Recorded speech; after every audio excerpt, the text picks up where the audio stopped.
오늘 0시를 기준으로 코로나19 신규 확진자 전해드린 것처럼 569명이 발생했습니다. 이틀 연속 500명대를 기록한 건데요. 전국적으로 일상 속 집단 감염이 이어지면서 3차 대유행이 본격화하는 양상을 보이고 있습니다. 오늘 두 분의 전문가와 함께 관련 내용들 짚어볼 텐데요. 정기석 한림대 성심병원 호흡기내과 교수 그리고 최영일 시사평론가 모셨습니다. 어서 오시죠. 안녕하세요. 예. 말씀드린 것처럼 이틀 연속 500명대 확진자가 나왔습니다. 이제는 정말 피할 곳이 없다라는 생각이 들 정도로 전국 곳곳에서 나오고 있는 양상인데요. 먼저 현재 상황 어떻게 진단하시는지 듣겠습니다.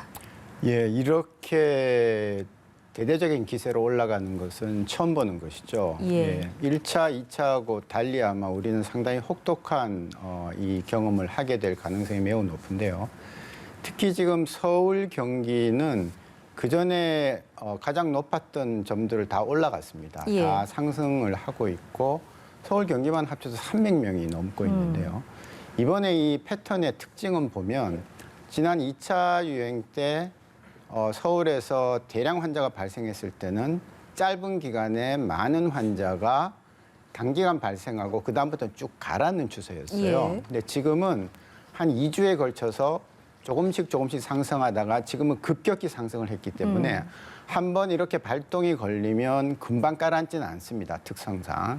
이 상태로 상당히 긴 기간 가다가 그다음에 제대로 된 조치를 해야 가라앉을 거다라는 그런 점에서 예. 상당히 우려가 되는 그런 지금 그래프 모양을 보이고 있다. 그렇게 말씀드립니다. 예, 급격한 증가세를 보이고 있고 패턴의 특징이 좀 달라졌다라는 말씀을 해주셨습니다.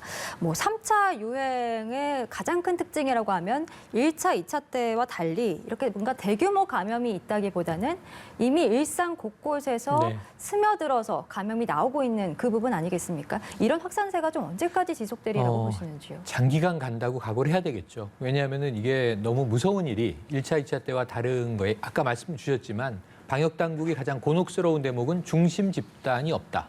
중심 집단을 찾을 수가 없는 거죠. 예. 그러니까 물론 1차 대유행 때 900명 이상도 우리가 본 적이 있어요. 그런데 문제는 그때 타겟이 명확했습니다. 그래서 조기 검사와 그때는 검사 체제가 지금처럼 잘 돼 있지 않았죠. 예. 검사 시스템을 구축해 나가면서 어쨌든 엄청나게 빠른 검사를 하면서 기억해 보시면 우리나라가 중국 다음으로 세계에서 일일 확진자가 두 번째로 많은 예. 위치에 있었던 적이 있습니다. 근데 문제는 그때는 대구 경북 지역에 국한돼 있었단 말이죠. 지금은 전국에서 동시다발적으로 동시다발.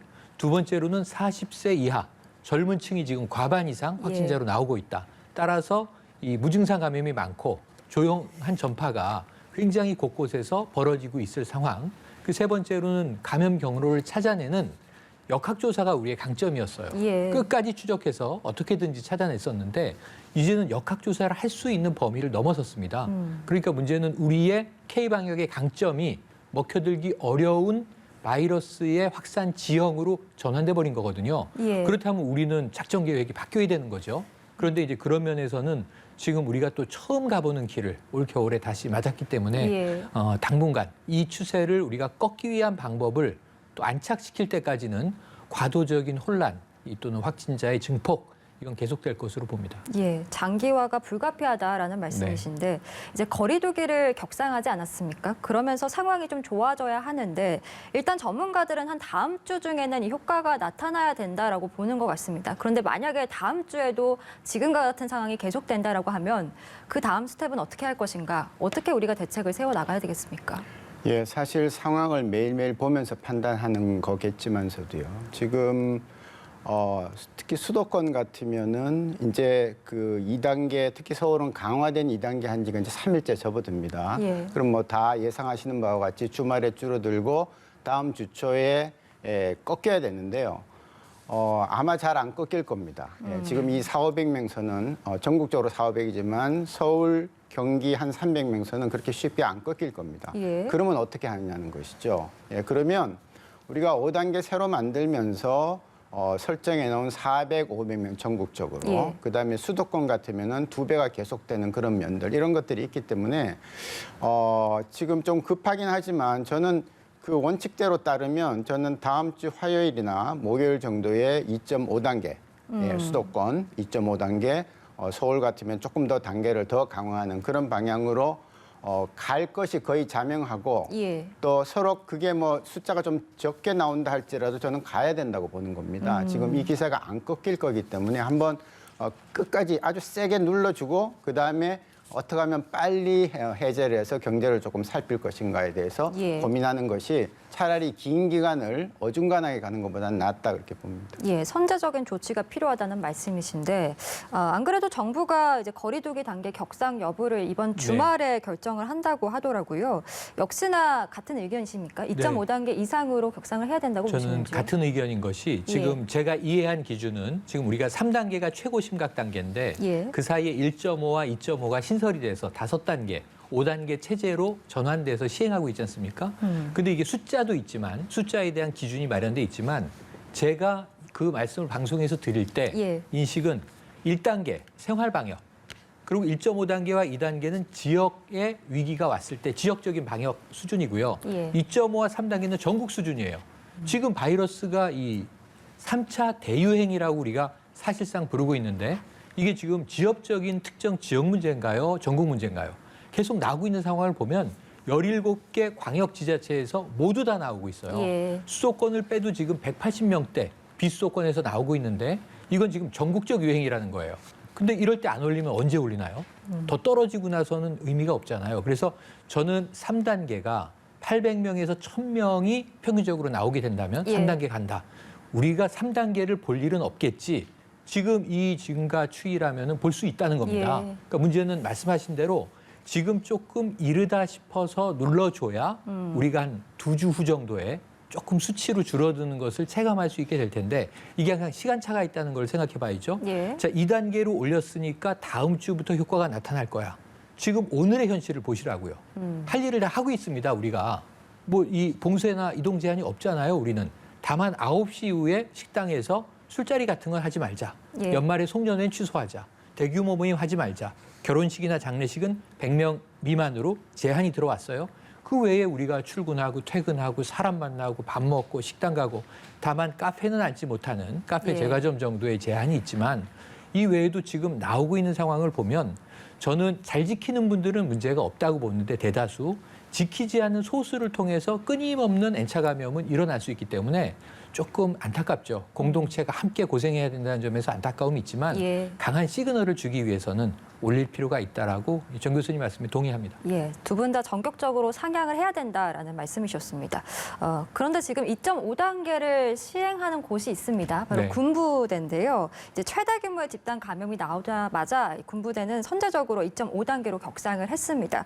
그러면서 오늘부터 모든 장병의 휴가도 네. 이제 전면 통제가 되는데 구체적으로 어떤 점들이 달라지는지 자, 짚어주시죠. 장병들이 이제 고생이죠. 예. 우리가 연천 5사단 신병 교육대 문제는 이제 입소한 지 열흘이 지나서 확진이 된 사람이 나왔고 그리고 이제 70명으로 지금 늘어났어요. 전체는 1,100명 규모의 훈련소, 부대인 겁니다. 훈련병만 800여 명. 예. 자, 이런 상황에서 지금 군에서는 여기서만 나온 건 아니고 이전에 철원에서도 일부 나왔죠. 그래서 군 장병들이 일부 감염되는 소수 사례들은 꾸준히 있어 왔습니다. 예. 그런데 연천에서 이제 크게 터져 나오자 선제적으로 군은 잘하고 있는 겁니다. 2.5단계로 격상을 했고요. 말씀하신 대로 이 장병들도 참 고생이죠. 예. 외출, 외박, 휴가, 그리고 회식 모두 다 전면 금지입니다. 그러니까 이동 자체를 막은 거예요. 군 자체가. 예. 그리고 이제 격리 시설 강화하는데 심지어는 지금 이제 병상 부족 사태가 벌어질 걸 우려하니까 예. 군의 시설을 민간에 또 내어줄 준비까지 하고 있어요. 그래서 군이 어쩌면은 이런 이 긴급 상황에서 또 최후의 보루 역할을 하는데 군 스스로는 집단 생활을 하고 있는 감염이 확산되기에 아주 좋은 예. 지금 이제 환경이 조성돼 있기 때문에 모든 이동을 어떤 중단하는 사회와 스스로 격리하는 조치를 취했다라는 점에선 이 장병들 고통스럽겠지만 예. 올 겨울 일정 기간 잘 버텨주기를 기대해 봅니다. 예, 알겠습니다. 저희 이제 좀 확진 사례들 살펴볼 건데 뭐 워낙 앞서서 말씀해 주신 것처럼 수도권의 상황이 좋지 않기 때문에 수도권 상황부터 좀 보겠습니다. 서울 같은 경우에는 지금 이틀째 200명대 신규 확진자가 나오고 있고 특히 저희가 어제도 계속 짚었습니다만 강서구 댄스 학원 관련해서 확진자가 지금 하루 새 64명까지 늘었습니다. 누적만 131명인데 이렇게까지 늘어난 그 배경 어떻게 보시는지요? 이게 아마 그 환경마다 다르겠지만 특별히 그 학원은 우리가 하지 말라는 거 예. 아마 골고루 했을 가능성이 제일 높겠죠. 뭐 많이 모이지 말라 했는데 더 많이 모였고 동일 집단이 계속 반복적으로 모였을 가능성이 있고 환기 아마 잘 안 했을 것이고 그중에 부주의해서 손위생 안 하고 마스크를 썼다가 벗었다 하면서 이제 그렇게 한 곳이 많을 겁니다. 또 하나는 이제 많이 얘기는 안 되고 있지만 그중에 혹시 좀 슈퍼 전파자가 예. 바이러스를 각자 이 배출하는 양이 다 다르거든요. 그래서 그런 사람이 만일 있었다면 특별히 그곳은 더 많이 예. 이 전파가 됐을 거고 양성률이 굉장히 높습니다. 그래서 이렇게 높을 수도 있기 때문에 정말 자기가 늘 당기는 그런 뭐 헬스클럽이 됐든 어떤 시설이 됐든지 가면서 좀 잠시라도 좀 멈추는 게 필요하지 않나. 예. 예, 그 방법 외에는 가서 피할 방법은 정말 운에 딸리는 수밖에 없습니다. 안 가야 운을 이길 수 있는 것이죠. 예. 그 이 학원에서 지금 진단 검사를 받은 사람이 253명인데 말씀해주신 것처럼 양성 비율이 25%입니다. 전파력이 정말 얼마나 네, 거센지를 딱 보여주는 수치인데 뭐 운동과 관련해서 최대한 지금은 하면 안 되는 시기다라고 말씀해주셨는데요. 좀 운동 시설들이 어떤 대책을 좀 세워 나가야 될까요? 운동만이 아니고요. 예. 이 정은경 질병관리청장이 누누이 여름부터 강조했던 게 자, 바이러스는 산미를 좋아합니다. 우리가 방역을 하기 위해서는 산미를 피해야 합니다. 이게 밀접 그리고 이제 밀폐 그리고 또 한 가지는 밀집. 예. 이 세 가지가 여기서 다 이루어진 거예요. 자, 지금 우리가 고위험군으로 이 실내 운동 시설을 꼽았을 때 초기에 여기에 들어갔고요. 그럼 헬스 하지 말라는 거냐? 아니에요. 헬스는 이용해도 됐어요. 마스크 쓰고 거리 두고. 그런데 문제는 집단으로 하는 활동은 금했습니다. 예. 우리가 이 상반기로 넘어가 보면 그때도 댄스가 줌바 댄스에서 예. 전국적인 확산이 나왔었거든요. 근데 줌바 댄스, 에어로빅 댄스 뭐 약간의 이제 형식 차이는 있겠습니다만 사실은 모두 똑같거든요. 격렬한 운동을 모여서 교습, 강습 받는 것이고 음악을 틀어놓고 땀을 막 흘리지 않습니까? 예. 근데 문제는 지금 겨울철로 접어들었습니다. 자, 지하에 있는 이제 실내 스포츠 시설이고요. 그리고 이제 이 강당 작은 이제 예. 교육장에 모여서 춤을 췄고요. 음악 틀어놓고. 그런데 환기는 안 시켰겠죠. 가능성으로 보면. 출입구 정도 외에는 뭐 창문을 열어놓을 수도 없었고 예. 그다음에 여름처럼 뭐 에어컨을 틀어놓지도 않았을 거라는 거예요.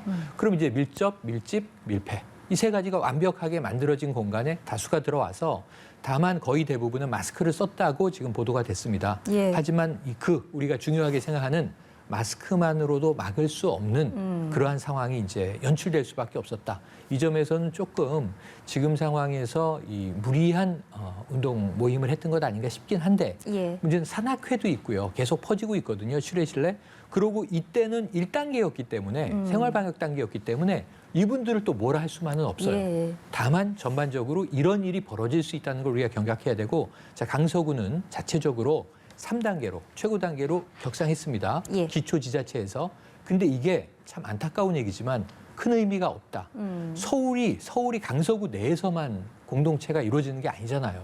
외지에서 오가고 외지라고 해봐야 옆에 있는 양천구 수많은 지역들이 서울은 다 돌아다니면서 예. 출퇴근하고 생활하고 볼일을 보는데 강서구만 3단계로 올려도 강서구 자체를 이동 제한하지 않는 이상은 큰 의미를 찾기는 어렵다. 그렇다면 어떻게 해야 되느냐? 서울이 3단계가 돼야 의미가 있는 거죠. 예. 그래도 수도권은 괜찮느냐? 경기에서 서울을 오가는 사람들이 얼마나 많습니까? 그럼 수도권 전체가 같은 단계로 상향을 해야 되는데 예. 그래서 기초지자체가 3단계로 올린 것의 경각은 의미 전달은 분명히 되지만 효과를 보려면 범위를 좀 더 확대해서 같이 움직일 필요가 있다는 것도 말씀드리고 싶습니다. 예, 결국 메시지 차원에서도 그렇고 효과를 보기 위해서는 앞서서도 계속 말씀해 주신 것처럼 거리두기 격상이 불가피하다라는 말씀이십니다.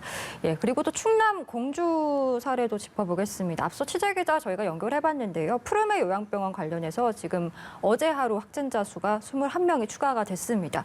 역시나 집단 감염이 계속 번지고 있고 지금 세종, 대전으로까지 N차 감염이 번진 사례거든요. 이 사례는 어떻게 보십니까? 요양병원은 저희가 시작할 때부터 가장 취약한 지역 중에 하나이다, 예. 시설 중에 하나이다라고 생각을 했는데요. 왜냐하면 이 코로나19가 생기기 전부터 요양병원을 통해서 다제내성균을 가지고 2차, 3차 병원으로 들어온 환자들이 참 많았습니다. 그것 때문에 제가 근무하는 병원에서 굉장히 골치를 앓았거든요. 예. 그래서 이제 처음에는 환자를 이제 그 입구에서 받지 않고 검사라고 하니까 또 그거에 대한 불평 불만이 생겼고 하는데 그것 때문에 다전해성균들이 대학병원에서 많이 돌기 시작했고요. 그 다음에 그런 그 취약점이 있다는 걸 알았기 때문에 처음부터 이 요양병원 측은 특별히 다른 병원 이름은 붙였지만 예. 다른 일반 병원들하고 달리 감염 관리에 대한 능력은 상당히 부족하다라고 생각을 하고 있었는데 그 예상이 지금 이제 하나씩 둘씩 나타나는 거죠. 물론 개중에는 잘하는 요양병원들이 더 많습니다. 예. 전국에 있는 수많은 병원 중에서. 그렇지만 이제 이런 데서 부주의하고 그다음에 철저히 감시 감독해야 되는데 안 하고 이런 것들 때문에 이제 자꾸 이제 번지는 것이기 때문에 특히 요양병원에 입원해 있는 분들은 참 안 됐어요. 왜냐하면 갈 데도 없는데 그냥 그분들이 바이러스를 가지고 있는 거 아닙니다. 누군가 갖고 와서 이제 심어주는 건데 그분들 때문에 꼭 하면 이제 뭐 코호트 격리 당하고 예. 그다음에 그러면 점점점 병원 퍼지고 이렇게 돼 있기 때문에 참 안타까운 부분이라 지금이라도 요양병원에 대해서는 그 각 지역별로 좀 같이 모여가지고 감염 관리를 하는 그런 태세가 좀 필요하다고 생각하고요. 질병관리청이 새로 생기면서 지역별 그 대응 센터를 만들었습니다. 그러면 거기에서 각 지역의 이런 취약한 요양병원 같은 데를 어떻게 관리할 것인가라는 것을 좀 아이디어를 잘 짜서 시군구와 협조를 해가지고 조금 더 관리를 철저히 하는 그런 모습을 보이는 게 좋지 않을까 그렇게 봅니다. 예, 뭔가 공동체적 관리가 필요하다라는 말씀이셨습니다. 예, 상황이 이렇다 보니까 이제 자가 진단 도구에 대한 이제 이야기들이 좀 많이 나오는 것 같습니다. 전 국민이 자가 진단 키트를 이용해서 검사를 해보는 것이 어떠냐라는 건데 일단 방역 당국에선 사실상 이것이 어렵다라고 밝혔거든요. 그 원인은 뭐라고 보십니까? 예, 제가 그래서 질병관리청에 이제 실무 부서들하고 얘기를 좀 해봤습니다. 예. 근데 실제로 이 자가 진단은 거의 불가능합니다. 이 검사를 할 때요, 긴 면봉을 코와 입에 넣어야 되는데요. 자기 손으로는 그렇게 깊게 못 넣습니다. 정말 아플 정도로 깊게 쑥 집어넣어야 되거든요. 예, 근데 그건 못 합니다. 그러면 대충해서 나온 검사 결과를 갖고 나는 음성이야 했을 때는 오히려 양성인 환자가 음성으로 바뀌면서 훨씬 더 위험하게 되는 것이죠. 예. 그리고 이제 더 중요한 것은 우리가 늘 하고 있는 가장 최고급 검사인 PCR 검사를 11만 건까지 할 수가 있어요, 하루에. 어마어마한 숫자를 할 수 있고 실제 우리가 가장 많이 할 때는 한 5만 건씩도 했다고 합니다. 예. 지금은 이제 한 3, 4만 건씩 하고 있지만 그래서 얼마든지 더 정확하고 좋은 고급 검사를 우리가 할 수 있는 여력이 아직도 있는데 굳이 자가 진단까지 할 필요가 있겠느냐. 예, 그렇게 가는 것이고요. 만일 질병관리청에서도 우리가 환자가 걷잡을 수 없이 생기고 예. 그다음에 검체를 채취할 분들이 이제 의료 인력들이니까 그분들이 충분치 않다면 그때는 자가 진단이 아니라 신속 진단 항원 키트를 해서 조금 더 빨리 진단하고 많이 진단할 수 있는 그런 방법은 지금 준비하고 있다 그렇게 예. 들었습니다. 현실적으로 조금 현실성이 떨어진다라는 부분이 이제 좀 문제가 되곤 있는데 그렇다 하더라도 좀 집단 감염이 우려되는 공간이라든지 뭐 네네네. 수능이라든지 뭐 이런 네. 국가 시험을 치르는 분들에게 선제적으로 좀 하는 예. 것도 그래도 도움이 되지 그러니까 않겠냐는 이제 의견도 있더라고요. 이것을 또 주장하는 분들의 이야기를 들어보면 예. 저는 이제 일리는 있어요. 예를 들면 이제 이번에 연천에 이제 신병교육대 같은 경우인데 자 입소하고 열흘이 지나서 이제 확진자가 하나 나와서 검사를 해보니까 예. 다발적으로 우르르 확진돼 있더라. 자 그러면은 초발 환자를 찾는 게 지금 어려운데 초발 환자를 못 찾는다고 보는 겁니다. 왜냐하면 처음에 걸렸는데 잠복기예요. 예. 입소할 때 검사를 합니다. PCR 검사를 해서 음성이 나왔어요. 그래서 입대를 했죠. 그래서 그 안에서 발진이 됐어요, 바이러스가. 양성으로 바뀌었겠죠. 누군가에게 감염을 시켰을 거예요. 예. 그런데 그중에 한 명이 우연히 확진된 상황에서 증상이 있었다든가 검사해 보니까 양성이 됐네. 그러면 이 사람을 초발 환자로 놓고 확진자를 검사했는데 예. 이 사람은 초발 환자가 아닐 거라는 겁니다. 그럼 이제 영국의 연구 결과는 자, 바이러스에 걸리면 5일에 가장 이제 5일까지 활발하게 바이러스가 예. 증식을 하고 9일 정도 되면은 대체로 낫게 된다는 거예요. 그럼 열흘 이내에 초발 환자는 음성으로 돌아왔어요. 근데 이런 경우에는 이 집단 면역 검사를 해야 이러한 이제 상황들을 분포를 봐야 된다는 거죠. 지금 예. 이제 800명 훈련병 중에 도대체 몇 %나 걸려 있는 건가? 지금 이제 전수 검사를 하는 거니까 그 의미는 여기는 없겠습니다만 다른 의심되는 말씀하신 집단 생활을 하거나 예. 밀접 접촉이 상시적으로 일어나는 곳에 한번 이런 것들을 좀 해볼 필요가 있지 않겠느냐라는 선제적인 의미에서는 그렇게 한번 테스트를 해보고 예. 효과가 있다면 이것을 좀 다량 활용해도 좋지 않을까. 근데 그것은 전 어디까지나 전문가 집단의 결정을 예. 존중해야 되고요. 방역 당국의 결정 사항이고 그것을 하기 어렵다고 아까 말씀하신 부분에는 분명히 하기 어려운 예. 이유들이 존재할 거라는 생각을 해봅니다. 예, 알겠습니다. 저희 오늘 코로나19 소식 두 분과 함께 했는데요. 정기석 한림대 성심병원 호흡기내과 교수 보내드리고 최영희 시사평론가는 저희와 계속해서 함께해 주시겠습니다. 오늘 말씀 고맙습니다.